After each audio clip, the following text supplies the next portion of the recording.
Welcome to Suman TV. నేను మీ నవీన్. ప్రస్తుతం మనతో celebrity homeopathy expert doctor Chetan Raju గారు ఉన్నారు. హాయ్ సార్, నమస్తే అండి. నమస్తే సార్. సార్, విటమిన్ B12 గురించి ప్రీవియస్ వీడియోలో మనం డిస్కస్ చేసాము, కానీ మీ వీడియోకి కింద ఒక కమెంట్ వచ్చింది సార్. అతను ఏంటంటే డయాబెటిక్తో ఇబ్బంది పడుతూ ఉన్నారంట. సో అట్లాంటి వ్యక్తికి విటమిన్ B12 డెఫిషియన్సీ అనేది వచ్చిందంట. సో అట్లా ఉన్న వాళ్ళకి సింటమ్స్ ఎట్లా ఉంటాయి, అదేవిధంగా ఇది రావడానికి కారణం ఏంటి, దీనికి సంబంధించి ఎట్లాంటి హోమియోపతి ట్రీట్మెంట్ ఉందండి? ఇప్పుడు ఇవి 4 స్క్వేర్స్. ఓకే. ఈ 4 స్క్వేర్స్లో ఏంటంటే B12 ఒకవేళ తగ్గింది అంటే ఏమవుతుంది మన బాడీలో? షుగర్ వ్యాధి ఉంటే స్పెషల్లీ ఒకటి అనీమియా, రక్తహీనత, ఒకటి నర్వ్ వీక్నెస్, మనం నార్మల్గా చెప్పుకుంటాం నరాలు ఎఫెక్ట్ అవ్వడం అనేసి, అందుకే అట్లా రాసినాను నేను. మళ్ళీ ఇంకోటి వచ్చేసి మీ బోన్స్ కూడా ప్రాబ్లం అవుతుంది. ఓకే. బోన్స్ కూడా ప్రాబ్లంతో పాటు మీకు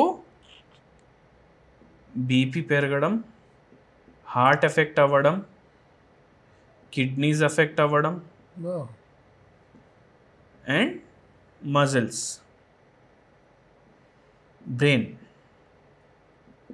ఇన్ని ఆర్గన్స్ ఎఫెక్ట్ అవుతాయి. ఒకటి ఆర్గన్స్ ఎఫెక్ట్ అవుతున్నాయి, బోన్స్ ఎఫెక్ట్ అవుతున్నాయి, రక్తహీనత అవుతుంది, నరాలు ఎఫెక్ట్ అవుతున్నాయి. ఒకటి B12 వల్ల. మనం ఏమనుకుంటాం, B12 తక్కువ ఉందా, నరాల ప్రాబ్లం ఉంది నీకు, నార్మల్గా ఇదే చెప్పుకుంటారు కదా. కానీ B12 ఎప్పుడైతే తగ్గుతుంది అప్పుడు ఇవన్నీ ప్రాబ్లమ్స్ అవుతాయి.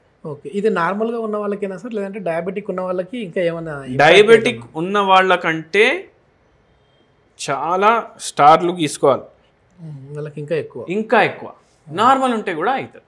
కానీ మీకు ఒక విచిత్రమైన విషయం చెప్తాను నేను ఇప్పుడు. మీరు గమనించండి, ఎవరికైతే B12 డెఫిషియన్సీ ఉంది కదా, వాళ్ళు ఒకవేళ ఇంజెక్షన్లు కూడా తీసుకున్నారంటే దాని తర్వాత కూడా వాళ్ళకి కవర్ అవుతలేదు. అది ఒకవేళ ఒకసారి కంటిన్యూ చేస్తే మళ్ళీ ఆ B12 ఇంజెక్షన్స్ కంటిన్యూ చేయాలి సార్? కంటిన్యూ చేయాలి. వీక్లీ ఒకసారి తీసుకోవాలి. డైలీ కొందరు ట్యాబ్లెట్లు తింటారు, కొందరు షార్ట్స్ తీసుకుంటారు. ఏమవుతుందంటే తీసుకున్న నెక్స్ట్ డే B12 వాల్యూ 1000 పైన వెళ్ళిపోతుంది. మళ్ళీ వారం తర్వాత చూస్తే మళ్ళీ తగ్గిపోతుంది. ఓకే. అంటే ఏదైతే మీరు తింటున్నారు B12 అది మీ ఇంటెస్టైన్స్ అబ్జర్వ్ చేస్తలేవు. ఆ ఇంటెస్టైన్స్ అబ్జర్వ్ చేస్తలేవు. ఎందుకు? మీకు షుగర్ వ్యాధి ఉంది. ఓకే. షుగర్ వ్యాధి ఉంటే B12 ఒక్కొక్కసారి అబ్జర్వ్ అవ్వడం కష్టమైపోతుంది. అది ఒకటి. మళ్ళా second very important reason, sugar వ్యాధికి మీరు ఏదన్నా గోళీలు వాడుతున్నారు. షుగర్ వ్యాధికి మీరేమన్నా గోళీలు వాడుతున్నారంటే ఈ గోళీల ప్రభావం వల్ల కూడా మన బాడీలో B12 మనం రిచ్ ఉన్న ఫుడ్ తిన్నా, B12 సప్లిమెంట్ తీసుకున్నా అది అబ్జర్వ్ అవ్వట్లేదు. ఓకే. ఇట్లా ఒక పేషెంట్ వచ్చారు మన దగ్గరికి, నరాల బలహీనత ఉంది, B12 అబ్జర్వ్ అవుతలేదు, షుగర్ వ్యాధి అవుట్ ఆఫ్ కంట్రోల్ ఉంది. మెడిసిన్ లిస్ట్ చూసినాం మనం, పోయి వాళ్ళ డయాబెటాలజిస్ట్ని మళ్ళీ కన్సల్ట్ చేయమని కూడా చెప్పినాము. ఓకే. ఈ మెడిసిన్స్ వల్ల అవుతుందా ఒక్కసారి కనుక్కోండి. ఎందుకంటే మనము హోమియోపతి డాక్టర్, మనకు తెలిస్తే కూడా వాళ్ళ కరెక్ట్ ఎక్స్పర్ట్ అడ్వైస్ కరెక్ట్ చోటనే ఇవ్వాలి వాళ్ళకి. అయితే మళ్ళీ వాళ్ళ వేరే డయాబెటాలజిస్ట్ దగ్గర పోయి మందులు మార్చుకొని వచ్చిండ్రు. ఓకే. అయితే దాని తర్వాత కూడా సెట్ అవుతలేదు. ఎందుకు? ఆ పాత మందులు 12 ఏళ్ల నుంచి వాడుతున్నారంట. ఓకే. ఓకే. అంటే మందు ఆపడం వల్లనే సాల్వ్ కాదు. ఒక్కొక్కసారి పరేషాని ఏమైపోతుంది అంటే బాడీకి ఒక పార్ట్ అయిపోతుంది, అది పడినా పడకపోయినా అబ్జర్వ్ అవుతలేదు. అయితే దాని తర్వాత మనం హోమియోపతి ట్రీట్మెంట్ స్టార్ట్ చేసినాము. తిమ్మిర్లు, నొప్పులు, లాగడం, చక్కర్లు రావడం, చేతులు లాగడం, ఈ చేతులలో తిమ్మిర్లు, నిల్చోడానికి రావట్లేదు, ఇవన్నిటితో పాటు షుగర్ వ్యాధి కూడా రివర్స్ చేసినాం, నరాల నొప్పులు కూడా సాల్వ్ చేసినాం, B12 డెఫిషియన్సీ కూడా కవర్ చేసినాం హోమియోపతి మందుల ద్వారా. సో అట్లా ఉంటుంది. ఏంది? ఇవన్నీ ఆర్గన్స్ ఎఫెక్ట్ అవుతాయి, బోన్స్ ఎఫెక్ట్ అవుతాయి, ఓన్లీ నరాలు ఒకటే ఎఫెక్ట్ కావు B12 డెఫిషియన్సీ వల్ల. షుగర్ వ్యాధి ఉంటే ఇంకా ఎక్కువ అయిపోతుంది దాని డ్యామేజ్. ఓకే సార్, ఇప్పుడు విటమిన్ B12 అనేది ఫుడ్ ఎట్లాంటి ఫుడ్లో ఎక్కువ ఉంటుందండి? B12 రిచ్ సోర్సెస్ అంటే మీకు జనరల్గా మైండ్లో ఏమొస్తాయి అంటే నాన్ వెజ్ ఫుడ్, ఎన్వి అంటారు. నాన్ వెజ్ ఫుడ్లో B12 ఎక్కువ ఉంటుంది. కానీ నేను ఇప్పుడు నాన్ వెజ్ ఫుడ్లో B12 ఎక్కువ ఉందని చెప్పంగానే అందరూ పోయి ఏం చేస్తారు అంటే, అరే చికెన్ 65 పట్టుకరా, బిర్యానీ పట్టుకరా, చికెన్ పకోడీలు పట్టుకరా, KFC పోదాం, అది ఇది అనేసి అంటారు. అట్లా బయట ఫుడ్ తినడం స్టార్ట్ చేస్తారు మీరు. ఎందుకంటే ఇవాళ బుధవారం ఉంది, ఇవాళ ఉండొద్దు, ఇవాళ శనివారం ఉంది, ఇవాళ చేసుకోవద్దు, ఇట్లా కొన్ని మనం పాటిస్తాం ఇంట్లో, అమ్మకి చెప్పకుండా మెల్లగా బయటికి పోయి. ఆ తప్పు చేయకండి. ఎందుకంటే బయట ఫుడ్లో ట్రాన్స్ ఫ్యాట్స్ ఉంటాయి, కలర్స్ ఉంటాయి, ఫ్లేవరింగ్ సబ్స్టెన్సెస్ ఉంటాయి. దానివల్ల కూడా ఇంకా డ్యామేజ్ ఎక్కువ అయిపోతుంది మీ బాడీకి. అయితే మీరు ఏం చేయండి అంటే, బెస్ట్ నాన్ వెజిటేరియన్ మీకు కావాలి B12 కవర్ చేసుకోవడానికంటే మన చేపల పులుసు. ఇప్పుడు ఎన్వి రాసినాం కదా, అట్లా CPN రాసినాం. ఇది మీరు వండుకుంటే మీరు ఆయిల్ చాలా తక్కువ వాడాలి. ఆయిల్ చాలా తక్కువ వాడి చింతపండు పులుసు మీరు వాడితే ఓకే. ఎందుకు? చింతపండు పులుసులో ఏం ప్రాపర్టీస్ ఉంటాయి తెలుసా? It inhibits the absorption of excessive carbohydrate. అంటే మన నార్మల్ భాషలో చెప్పాలంటే, ఇప్పుడు చాలా మీరు ఏదైతే తింటారో ఆ దాంట్లోకి వెళ్ళి కార్బోహైడ్రేట్ అబ్జార్ప్షన్ తగ్గిస్తుంది చింతపండు. సో అట్లా హెల్ప్ఫుల్ ఉంటుంది కొంచెం. మళ్ళీ దాని తర్వాత చేపల్లో B12 ఉంటుంది. అయితే ఇట్లా చేపలు మీరు ఫ్రై చేసుకోవద్దు, పులుసులాగా చేసుకోవాలి, లేకపోతే కుక్కర్లో వేసుకొని చేసుకోవాలి.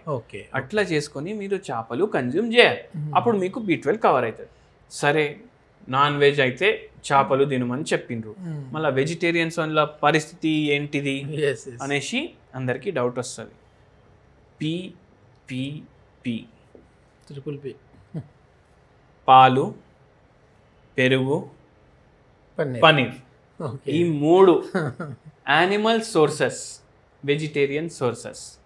ఇవిట్లా విటమిన్ B12 ఉంటుంది. 1 మీల్ అ డే మీరు ఏం చేయండి అంటే కార్బ్స్ తగ్గించుకోవాలి, కార్బోహైడ్రేట్ తగ్గించుకోవాలి. ఎందుకంటే షుగర్ వ్యాధి కూడా ఉంది. కార్బోహైడ్రేట్ తగ్గించుకుంటా గుడ్ ఫ్యాట్ ఎక్కువ పోవాలి మన బాడీలో. గుడ్ ఫ్యాట్ ఎక్కువ పోవాలి అంటే మీరు ఏం చేయాలంటే, పనీర్ 50 గ్రాములు మాత్రమే మీరు చిన్న చిన్న ముక్కల్లో కట్ చేసుకొని ఒక ప్యాన్లో వేసుకోవాలి పనీర్ ముక్కలు. దీంట్లో ఆయిల్ వేయొద్దు, నెయ్యి వేయొద్దు, ఏమేయొద్దు, జస్ట్ డ్రై రోస్ట్ చేయండి. ఇది షేక్ చేయండి ఇట్లా. అప్పుడు మిరియాల బుక్ని కొంచెం యాడ్ చేయండి, దాని మీద కొంచెం ఉప్పు యాడ్ చేయండి, కలుపుకోండి. మీరు తింటారు కదా బయట చికెన్ 65, దానికన్నా ఎక్కువ టేస్టీ ఉంటుంది ఇది. B12 కూడా పోతుంది. ఇంట్లో చేసుకున్నారు, జెన్యూన్ కాడనే తీసుకోండి పనీర్, ఎందుకంటే డూప్లికేట్ కూడా మస్తు వస్తుంది.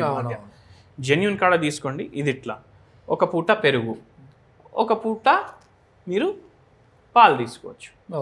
బై ఛాన్స్ మీరు హైపర్ టెన్సివ్ ఉన్నారు, మీకు డయాబెటీస్ ఉంది, అయితే మీరు ఏం చేయండి, పనీర్ తినండి, దాంతోపాటు పెరుగు స్కిమ్డ్ మిల్క్ తోటి తయారు చేసుకున్న పెరుగు తినండి. అప్పుడు కవర్ అవుతుంది. ఇట్లా మన దగ్గర ఎవరైతే B12 డెఫిషియన్సీ తోటి, షుగర్ వ్యాధితో బాధపడేటోళ్ళు, నరాల సమస్యలు ఉన్నోళ్ళు చాలామంది వస్తారు, వాళ్ళందరికీ ఇదే ఎక్స్ప్లెనేషన్ ఇస్తాం మనం. అట్లా సార్, ఇప్పుడు మామూలుగా మెడిసిన్ లాగా తీసుకోవాలంటే మీరు ప్రతి వీడియోలో కూడా ఒక హోమ్ రెమెడీ చెప్తా ఉంటారు కదా, ఇట్లాంటిది అంటే B12 డయాబెటిక్ వాళ్ళలో క్యూర్ అవ్వడానికి ఎట్లాంటి హోమ్ రెమెడీ ఉందండి? ఒక మంచి హోమ్ రెమెడీ చెప్తాను నేను మీకు.